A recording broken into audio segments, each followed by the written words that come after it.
Gagawa tayo ng double pattern design. Ito gagawin natin. So take a look at this.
Yun.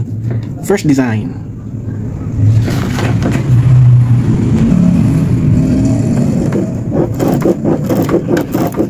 Double pattern lang po tayo ngayon para mas madali lang. I'm using 0.5 sign pen para mas bumakat ang kulay.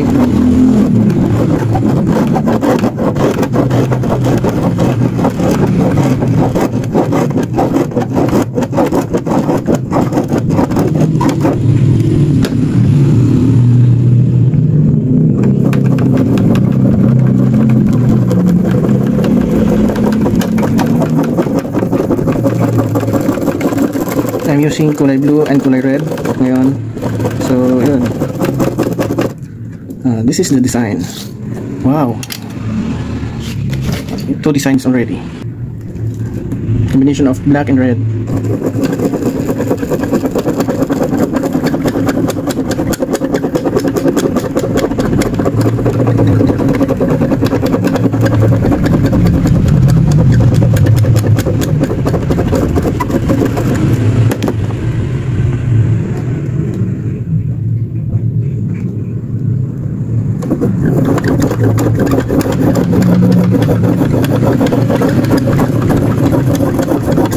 Hindi design, gusto kong palabasin sunflower na but I guess hopefully I get the design of a sunflower. Alright, this is it. Alright, that's my sunflower.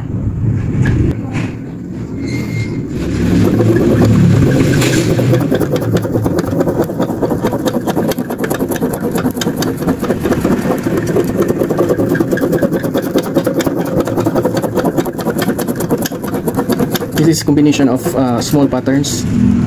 I'll be using 3 colors. I hope I can achieve what I want to portray in this design.